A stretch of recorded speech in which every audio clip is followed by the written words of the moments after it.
वहां संतों के आश्रम पे सेवा करती और ये बच्चा संतों के पास बैठता और संत प्रवचन करते तो फिर प्रवचन सुनता और बीच बीच में संत जैसे भजन करते तो ठुमक ठुमक ठुमक ठुमक करके नाचता।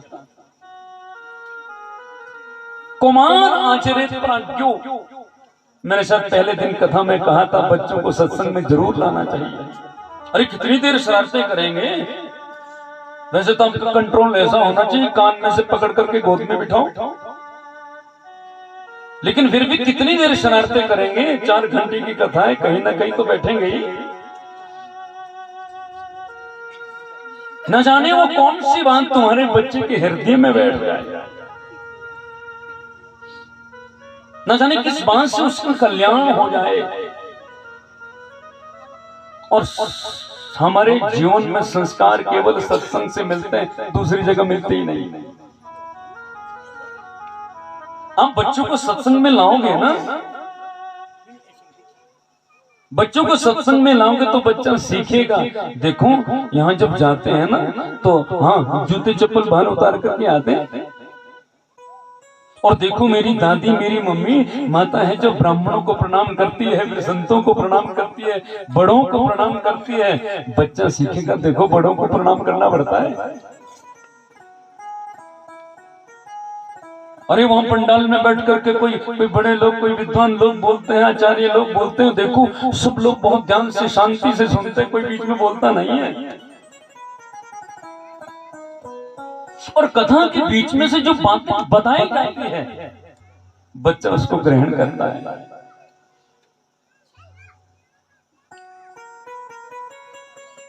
प्रेम से बोलो जय श्री कृष्ण।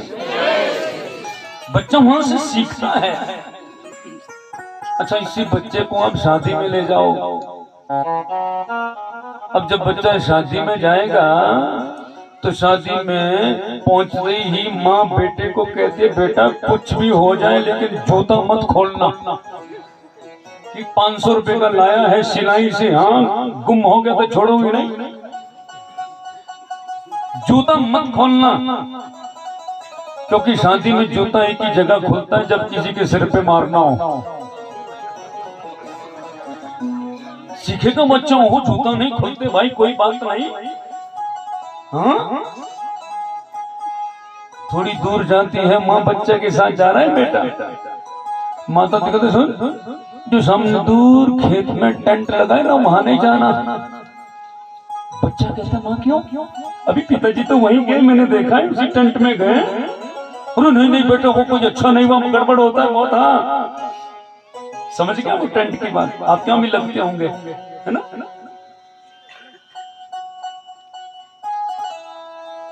माँ कहती बेटा वो गंदा है वहां नहीं जाना, वो बिल्कुल ठीक नहीं है।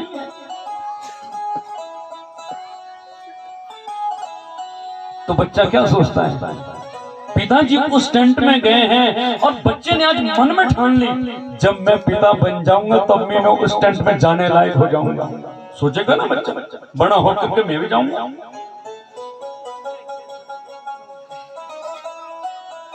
इसलिए बच्चा उस कृत्य को देखेगा और एक समय आ जाएगा जब बाप तो बूढ़ा होकर के चारपाई पर लेटा है और बेटा उस समय शराब पी करके घर में पहुंचेगा और बाप समझाएगा बेटा देखो शराब बढ़िया नहीं होती है, ठीक नहीं है बिल्कुल। हाँ बेटा कहेगा जब तुम पीते थे तो क्या बढ़िया होती थी है?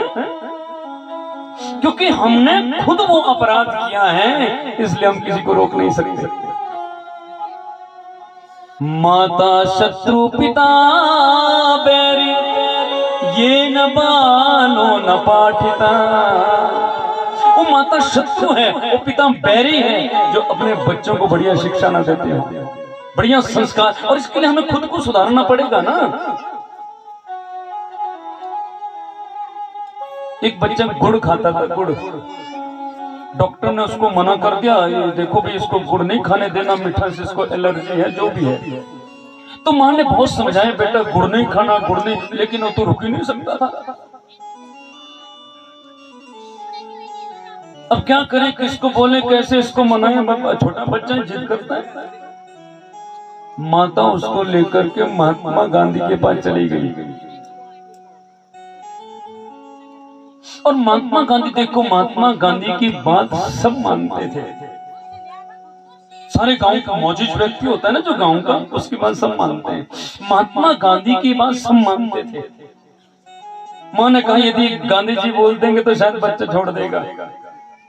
और माता उस बेटे को लेकर के महात्मा गांधी के पास चली गई और गांधी के पास जाकर के बोला, बापू अब डॉक्टर ने तो मना कर रखा है, मैंने बहुत समझाया, मेरी बात तो मानता नहीं। अरे एक बार आप बोल दो ना ये गुड़ खाना छोड़ दे। बहुत ध्यान से सुनना। महात्मा गांधी ने कहा, बेटी ऐसा काम करो, मैं छुड़वा दूंगा, तुम 15 दिन बाद आना। अब ये बेचारी घर चली गई और सोचने लगी 15 दिन में कुछ जड़ी बूटी, कुछ दवाई तैयार करेंगे बाबू। और 15 दिन पूरे हुए तो फिर माँ उस बेटे को लेकर के फिर गांधी जी के पास गई और कहा, बापू आपने कहा था कि 15 दिन हो बाद आना, आज 15 दिन पूरे हो गए, अब बताओ ना आप कौन सी दवाई देने वाले, उसको वो गुड़ खाना छोड़ दे। महात्मा गांधी ने उस छोटे से बच्चे को गोद में लिया, सिर पर हाथ रखा, हाथ फेरा और कहा, बेटा गुड़ खाना अच्छा नहीं होता। अरे माँ कह रही है ना, माता पिता की आज्ञा का पालन तो करना पड़ता है ना बेटा। ये तुम्हारी माँ तुम्हारा प्रथम गुरु भी है। तुमेव माता च पिता तुमेव। माता पिता की आज्ञा का पालन करना पड़ता है बेटा। और कह रही गुड़ न खाने को तो छोड़ दी, क्या फर्क पड़ता है। ध्यान रखना।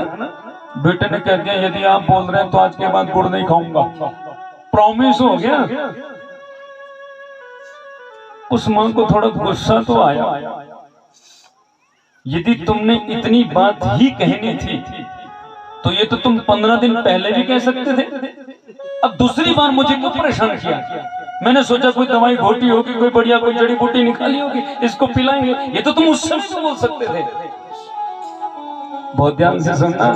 महात्मा गांधी ने क्या बोला, अरे बेटी तुम्हें मालूम नहीं, 15 दिन पहले मैं भी गुड़ खाता था और अब मैंने 15 दिन बाद गुड़ खाना बंद कर दिया, इसलिए इस बच्चे को मैं अब उपदेश दे सकता हूँ, क्योंकि मैंने स्वयं छोड़ दिया तो मैं इसको भी बता सकता हूँ।